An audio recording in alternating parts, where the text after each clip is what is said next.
mother, Janet, is like Doris Day combined with a Tennessee Williams character. From the time I was 8, she would say to me, "Arden, you should have a man in every port." Did she think I was a merchant marine off sailing the seas of high romance?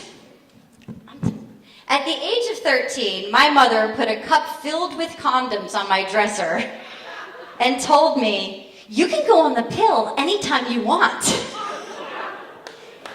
That's a lot of pressure. I mean, don't get me wrong, I was totally game to be the town hussy. I thought that sounded like an awesome idea.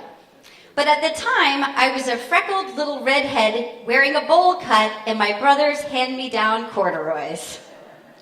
Oddly, the flat-chested, dykey Ron Howard look wasn't as popular with the boys of Rhode Island in the 80s as you would have thought. It was clear that I would have to wait until college to make my mother proud of me and my sexploits. I knew any college girl with a pulse and some strawberry wine coolers in her could ratchet up some notches on her bedpost in no time. College, a time for blossoming and self-reinvention. So what if you were known as gender-neutral Richie Cunningham at your provincial high school? At college, you are the master of your own makeover and can transform yourself into, at the very least, Joni Cunningham. But who wants to do college the typical way? Not me. Do what I did and have your makeover be in the form of a massive downward spiral. Gain 30 pounds and sleep away 4 years of your life. While you're at it, follow in my footsteps and really go for the path not taken. Devastate your mother and become a sexual camel. Yes, Fais Dodo, I have to confess, I did not have sex once in college, and I wasn't even a virgin. I had prepared for Hump University by losing my pesky virginity in a completely unimpressive event to a dumb boy my last week of high school. I thought of it as my spring training for sex camp. My college was located in Colorado Springs, the witch capital, as in pointy hats and cauldrons, and the 7-Eleven capital, as in tubular cheeseburger rolls cooked by a light bulb on a rotating display grill of the United States. Colorado Springs also boasts the 3rd highest violent crime rate per capita in the United States. It had all the boredom of a small town mixed with the thrill of big city violence. Upon orientation, I followed my best friend Cheryl to a small liberal arts college, to Colorado Springs, sight unseen. Cheryl had checked out the school for us and had come home raving about all of the hot guys on bicycles. She made this college sound like the school version of the Summer Olympics. Hot guys on bicycles, sign me up. Upon arrival at orientation, I got out of the car to check out my new school and my future sex prospects and was immediately filled with terror. I had never seen so many people adept at the hacky sack, or so many different versions of white people with dreadlocks. Patchouli filled the air as boys named Turtle or Frosty whiled away the hours playing bongos in drum circles wearing flowy man skirts, discussing mogul skiing and tripping their balls off on LSD. Who the fuck was I gonna hump? The collective student body as a whole spent a great deal of time working on their own crafting projects, perfecting the fine art of building the homemade bong. These male witches could build barns out of apples, dolls, soda cans, old ski boots, lawn ornaments, trophies, water bottles, water guns, test tubes, paper towel tubes, Pringles cans, honey bears, pineapples, and even a Mr. Potato Head. Damn you hot guys on bicycles who bewitched Cheryl. How the hell could I have been so careless? Damn you, Cheryl's libido. Cheryl, of course, immediately found herself the only hot guy in a bicycle who actually bathed and was happily humping her way through freshman year. Meanwhile, I was trying to make the best of it, trying to keep my beer goggles permanently on, but it became quickly clear that not only did I not relate to these guys in cloaks and skirts, these hairy guys did not have any interest in making out with the likes of me. Here are a few things that Trustafarian rock climbers who attended my school prized in a lady. 1. The ability to smoke large quantities of kind bud.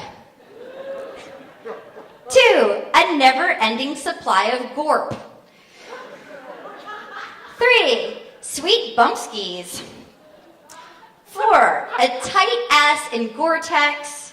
And 5. A working knowledge of the complete songbook of fish. All of these things I did not possess. I didn't stand a chance. I immediately fell into a massive funk. I grew super despondent, I slept all the time, and I got fat. My room looked like a bomb had gone off in it.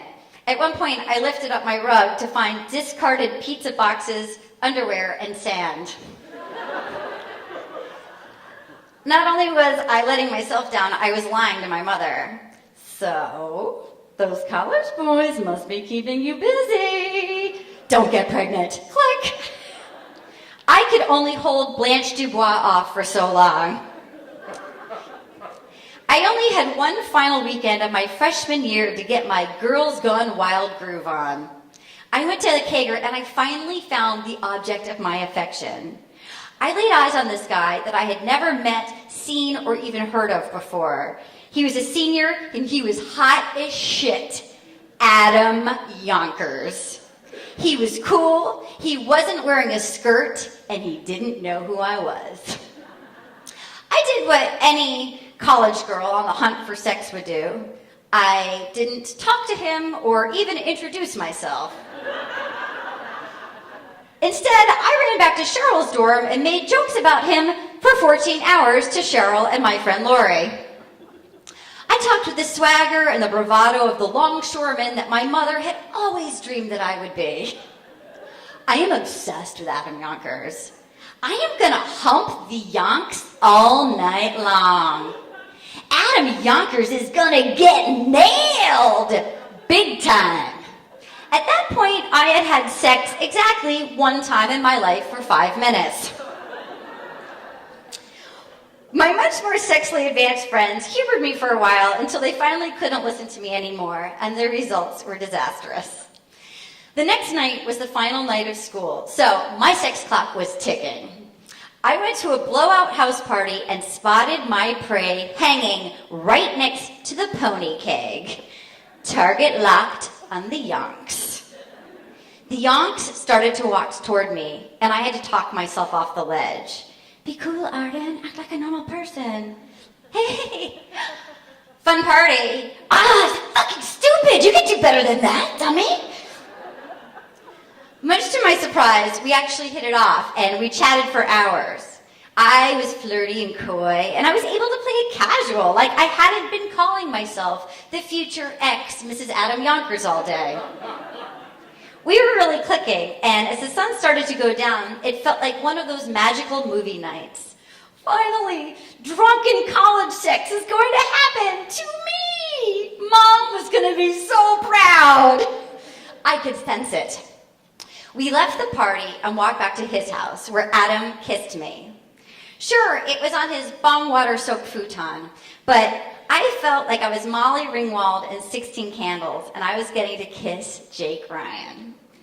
Falling into the eyes of this super hot senior, I realized I'd forgotten one pesky little detail. The day before, when my friends were so sick of hearing me yam on and on about screwing the yonks, they decided to do something about it. Lori and Cheryl had grabbed 2 markers, pinned me down, and drew all over my torso, ass, and thighs the words, "Do me yonks." Mrs. Adam Yonkers. This crotch belongs to the yonks, with arrows pointing to my Thunderdome. Oh yes, there were also drawings of the yonk's penis on each ass cheek. And it was in Sharpie. I couldn't just wash it off. That shit was on for the long haul. I was Molly Ringwald if Jake Ryan's dick had been drawn all over her back. As Adam's hand came towards my blouse, I couldn't decide.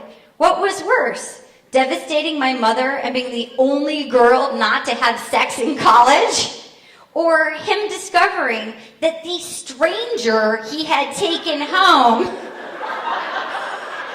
had "Do me yonks" written on her pubic bone.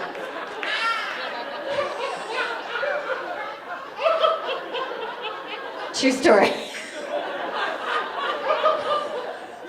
Even if I suggested that we turn out the lights, there was a possibility that our sweaty bodies would imprint his name and penis cartoon backwards all over his sheets. I was really torn. I mean, part of me was like, fuck it, let's do this! I thought about playing it off like, oh my God, how did that happen? Like it was a Chris Angel trick. Like, oh my God, your name just suddenly appeared. It must be fate. Connection. I wanted it so badly. I wanted to scream, oh, yonks, yonks, do me yonks. Make my mama proud. Instead, what popped out was, I am so sorry. Oh, I am really shy. Can we just spoon? Spoon? Are you fucking kidding me? If I had wanted to spoon, I could have just held my body pillow and cried myself to sleep again. Had I known I wasn't going to get laid for the next 3 years either, I would have cut a hole in the sheet and told him I was an Orthodox Jew.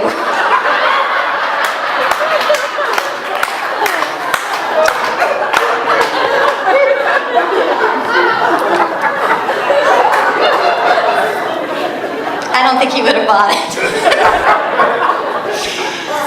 Little did I know that my body is a vision board and it makes my dreams come true. Which is why I always have "Hump Me Channing Tatum" written all over my torso. Don't tell my mama. She thinks I was the Belle of the Hump Ball in college. Thank you so much.